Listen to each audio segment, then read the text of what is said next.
Well, actually, with the level of sponsorship that's now in the sport, it's really quite easy to get caught up in the whole fame and fortune of boot skiing.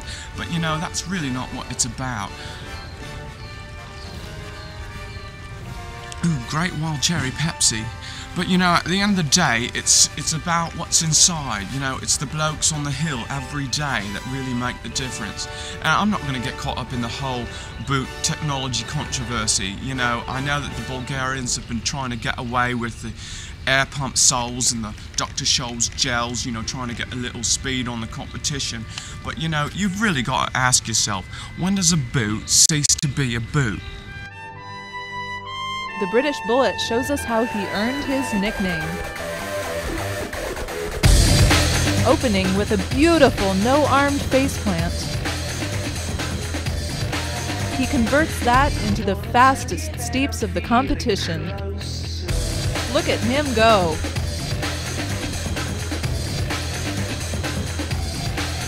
He is a very accomplished rock scrambler. Look how he turns his dismount into a piked reverse backslider. Again, shows his heels to the judges. After a bottom bounce, he screams into his signature spread eagle condition.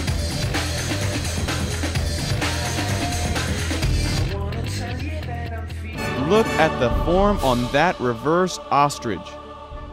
Let's analyze the mechanics of that opening faceplant. Notice the leg extension.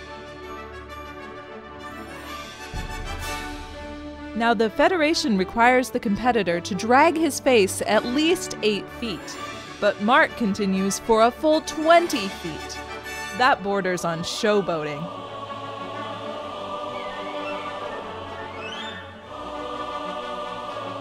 Let's hear what Mark had to say about his run.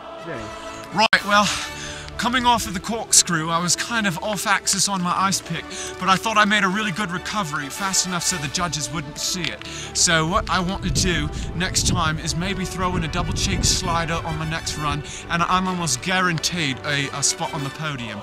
And so, very pleased with my run. Hello, Mom, hello, Dad, in Manchester. I did it for you! Well, I have to tell you, you know, back in Bulgaria, boot skiing, it's not a sport for us, it's a way of life, because when you get stuck up in the mountain, that's your only way of getting down sometimes. But it has really evolved into a very competitive sport. My shoe here, it was sent to me by the corporate Adidas corporate office. Automatically applies wax from a compartment up here, and this is a Model 3, a racing suit. It's got a wax compartment which is connected through an invisible wire to the sole, and it waxes. It's got a shoe lock, as you can see, and some of the features on this stuff is amazing. I really think the Federation should allow any kind of new technology into the competition, because you cannot slow down the progress of our sport. My position, on the other hand, is that technology is ruining our sport. I'm very traditional in my approach. My boots are just like my grandfather used to make with his own hands, and those are the boots that I ski with every time I compete. I will show you they are proven technology, proven technique, dating back 100 years, and they are absolutely by far the best. Well, I'm going for the Solo. It's got a great base to it, really nice edge. You can see just right here where when you're doing your foot brake, it really kind of just flares out a little bit and cuts into the snow.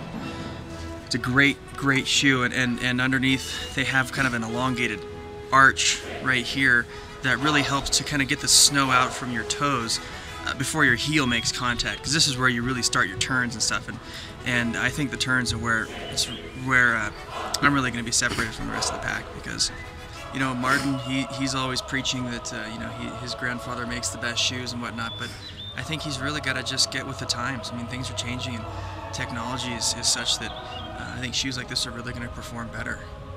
You know, on the other hand, Vilo, You know, I think he's going a little too far with some of the things that he's using now with his companies. But I think embracing technology at some level is respectable and something you have to do if you're going to remain competitive in the sport.